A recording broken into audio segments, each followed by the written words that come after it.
détresse et je te répondrai. Je te demanderai des choses cachées. Des choses que les oreilles n'ont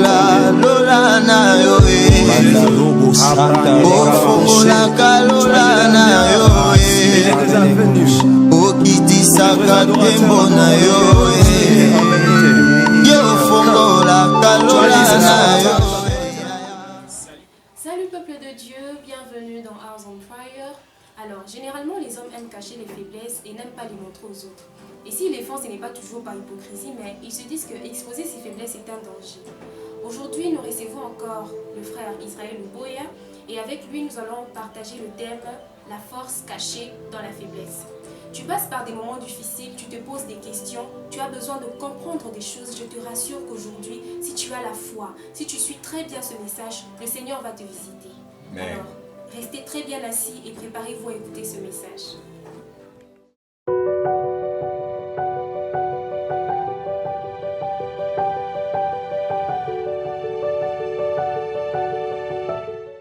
Shalom peuple de Dieu, partout où vous nous suivez. Je ne sais pas dire bonsoir ou bonjour, tout dépend de l'ère à laquelle vous êtes en train de nous suivre.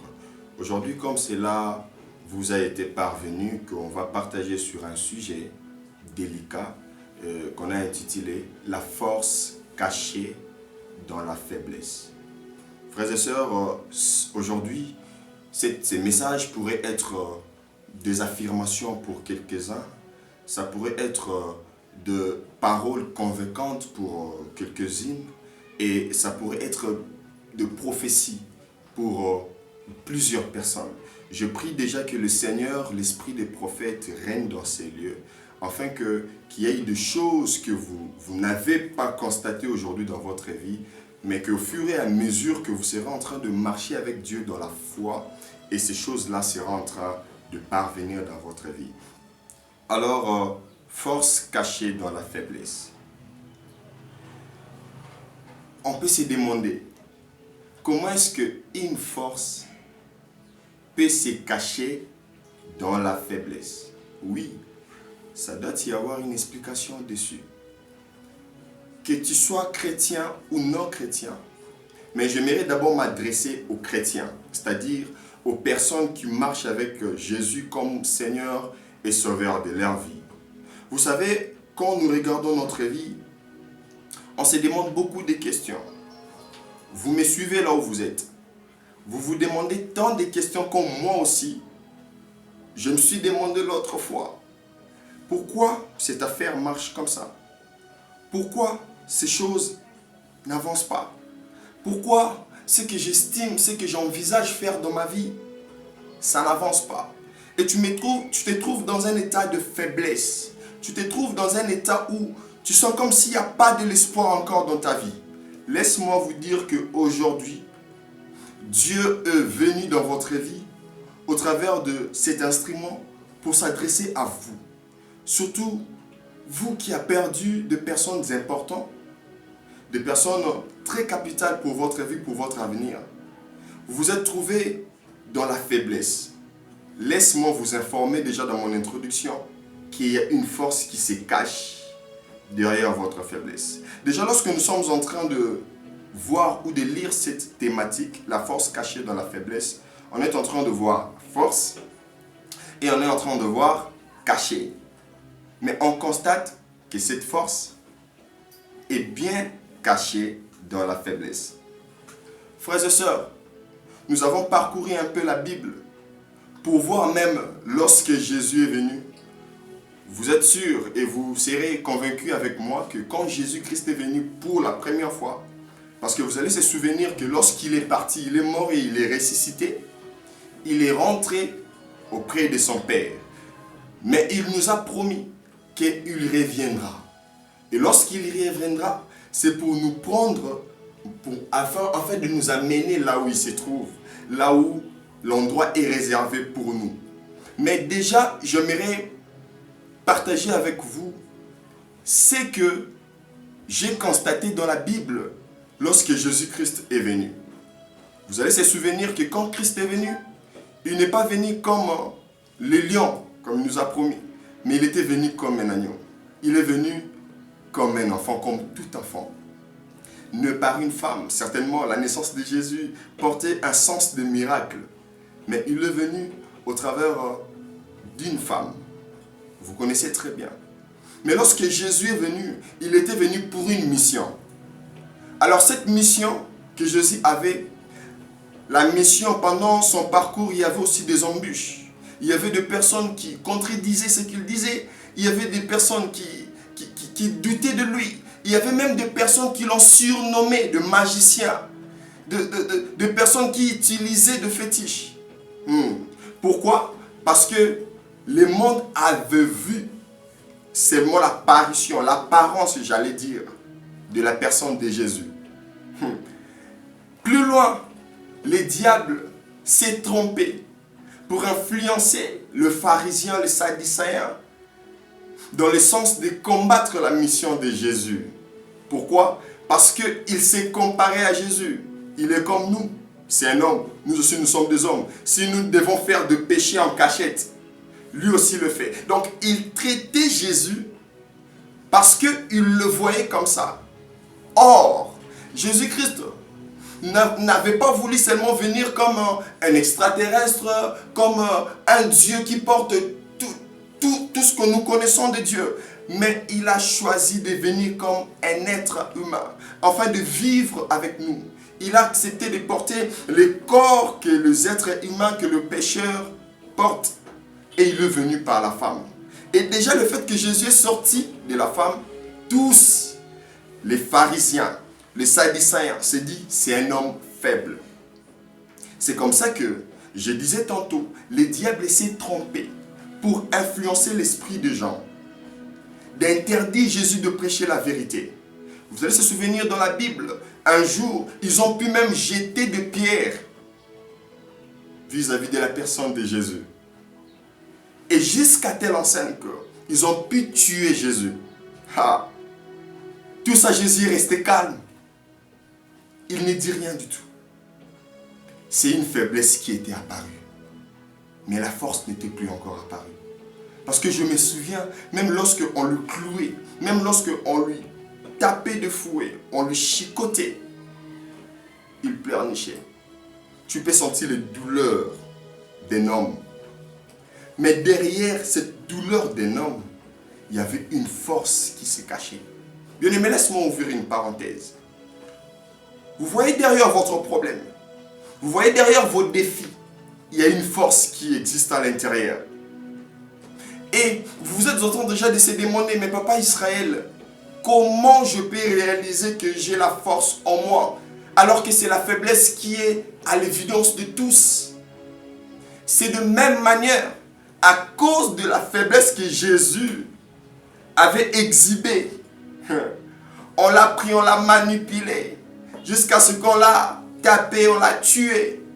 Or, c'était tout un programme de la force qui devrait passer au travers de la faiblesse. Oh, laisse-moi vous dire, la faiblesse dont tu te trouves aujourd'hui, peut-être c'est les chemins par lesquels le Seigneur a choisi pour faire évident sa force. J'aimerais bien m'expliquer. La faiblesse dont tu te trouves, peut-être c'est un élément par lequel Dieu a choisi pour faire apparaître sa force un jour. Bien-aimé, Jésus-Christ est mort, il est entré dans le tombeau. Mais vous allez se souvenir qu'après 3 jours, il est ressuscité. Oh, j'ouvre encore une parenthèse. Il y a beaucoup de parenthèses, bien-aimés. Alors que je suis en train de parler, le Saint-Esprit me dit beaucoup de choses. Laisse que le Dieu de prophète soit dans ces lieux, afin que ces programmes soient bénéfiques pour ta vie. Jésus-Christ, on l'a tué. Mais lorsqu'il est ressuscité, personne ne pouvait encore le tuer. Frères et sœurs, laisse que ta faiblesse puisse apparaître aux yeux de tous. Car la force vient qu'une seule fois. Et ça fait tomber Goliath. Dites-moi, avec combien de pierres que David a pu faire tomber Goliath? Mais lorsqu'on regardait l'apparence de David, on pouvait dire que ce jeune homme a une position de faiblesse. Pourquoi? Parce qu'il voyait Goliath. Frères et sœurs, quand les gens te regardent, ils ont comme l'impression que toi tu ne peux pas avancer. Quand les gens te regardent, ils ont comme l'impression que le défi de ta famille ne peut pas être relevé, ne peut pas être ôté. Quand les gens te regardent, ils doutent même de ta vie chrétienne. Laisse-moi te dire que derrière ce que les gens ignorent pour ta vie, il y a une force que Dieu a déversée. Papa Israël, qu'est-ce qui cette force? Frères et sœurs, je n'irai pas très loin. La force qui se cache dans la faiblesse, c'est le Saint-Esprit. Dites avec moi Saint-Esprit. Le Saint-Esprit est là près de toi. Mais pour que cette force, la Saint-Esprit, soit évidente dans ta vie, tu dois les réaliser qu'il habite réellement en toi. Et tu dois les confesser, tu dois les déclarer.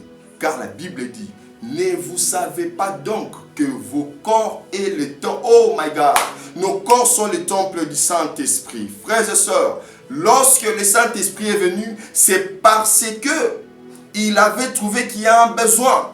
Si vous lisez dans 1 Corinthiens chapitre 12, vous allez voir que la Bible dit que à chacun reçoit le Saint-Esprit pour l'utilité commune. C'est que quand il y a un besoin, quand il y a une utilité, le Saint-Esprit voit que avec cette faiblesse, avec son corps, avec ses propres initiatives, il ne va pas y arriver. Alors laisse que moi, je viens dans ces corps de la faiblesse afin de donner la force. Frères et sœurs, ton corps, c'est un instrument de la faiblesse.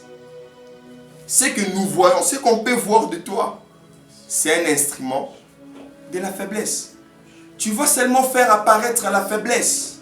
Même lorsque ton père est parti, souviens-toi lorsque ta maman était partie, souviens-toi le jour où on t'a chassé à l'université, souviens-toi le jour où ton visa était perdu, souviens-toi le jour où ton permis de conduire était perdu, excusez-moi.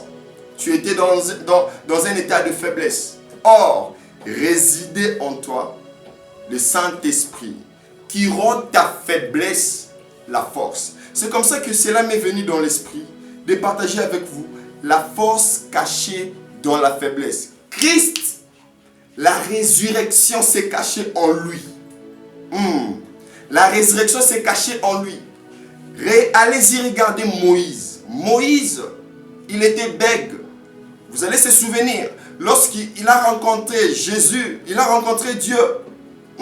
Dieu lui a dit que c'est toi que j'ai choisi pour que tu parles libérer mon peuple dans l'esclavagisme. Oh, il a pleurniché, il a dit, moi qui ne savent pas parler.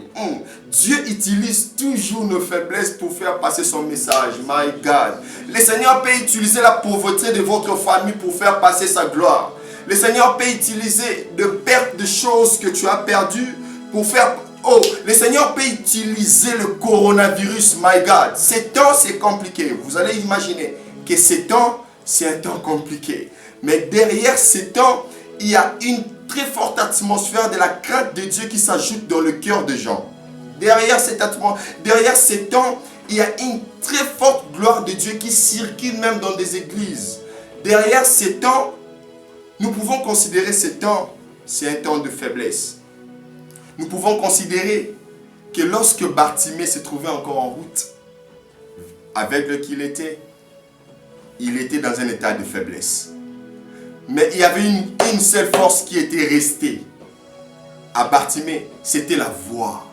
Frères et sœurs, étant enfant de Dieu que tu es, même si tu te trouves dans la vallée de l'ombre de la mort, vous savez, dans la vallée de l'ombre de la mort, ce qui te reste, c'est de ne pas avoir peur. C'est la force qui te reste. Vous savez, dans l'histoire de Bartimée, ce qui était resté dans la vie de Bartimée, c'est la voix qui pouvait lui permettre de crier « Fils de David, aie pitié de moi ». Vous savez la force qui était restée dans la vie de cette femme qui perdait le sang pendant 12 ans, c'était la force d'étendre sa main pour toucher le bord de la robe de Jésus. Tel que tu es là, dans la faiblesse que tu te trouves, il y a une force qui se cache. Il te suffit de les découvrir, de confesser, de proclamer que malgré la situation, il y a une force qui se cache. Malgré des intempéries, malgré la maladie, malgré qu'aujourd'hui je suis orphelin de père et de mère, malgré qu'aujourd'hui, depuis que j'ai fini la 6e année humanité. Je ne peux pas aller à l'université. Votre famille t'a défié. Le Congo t'a défié, frères et sœurs. Ce n'est pas une question d'aller ailleurs pour dire que je vais réussir ailleurs. Dans ces pays Congo, tu vas réussir. Il te suffit de confesser cela. Il te suffit seulement de dire que non, malgré que je me trouve dans cet état, Dieu m'a donné le Saint-Esprit. Le Saint-Esprit a transformé la faiblesse de Pierre. Pierre qui nuait, que moi je ne connais pas Jésus, moi je n'étais plus avec lui. Mais finalement, il s'est tenu devant plusieurs personnes pour le prêcher. Apôtre Paul, dorénavant il était seul, il s'est trouvé dans la faiblesse lorsqu'il a rencontré Jésus. Tu as le Saint-Esprit en toi, mais ce qui te manque, c'est le confesser. C'est de prendre le temps dans l'intimité, afin de confesser ton appartenance, afin de dire ce que tu es réellement, ce que les gens te voient, ce que les gens te disent, ce que toi-même tu te dis, ce n'est pas le vrai toi. Le vrai toi, c'est la force. Vous savez, lorsque Dieu a créé l'homme, on pouvait voir que c'est un être humain faible, qui pouvait tomber. C'est comme ça que le diable est venu tromper l'homme. Mais il n'est pas venu tromper les destins que Dieu avait tracés pour la vie de l'homme. My God. Les gens du quartier peuvent se tromper de ce que toi tu fais apparaître. Mais Dieu sait qui tu es réellement. Alors là où tu es, confesse cela. Dis j'appartiens à Jésus. J'appartiens à Jésus. Ma vie c'est Jésus. Ma vie c'est Jésus. Je n'ai pas peur de la mort. Car la mort peut me rendre dans un moment de faiblesse. Dans la tombe faible. Mais l'amour de Dieu est en moi. L'Esprit de Dieu est en moi. C'est par amour que Jésus est venu ressusciter Lazare. C'est par amour que les enfants d'Israël dans la faiblesse, Dieu les a libérés. C'est par amour, c'est par visitation, c'est par Saint-Esprit. Oh, c'est par amour que je peux confesser que réellement Dieu m'aime. Alors comme Dieu m'aime, je peux dire que je suis fort. Oh, laisse que le faible dise que je suis fort. Laisse que le faible dise que je suis fort. Laisse que le faible dise que je suis fort. Même si tu es un membre de la famille qui est atteint du coronavirus, laisse-moi te dire, le Saint-Esprit qui est en toi te permettra de déclarer et cette maladie va disparaître. Laisse que cette parole vous bénisse abondamment.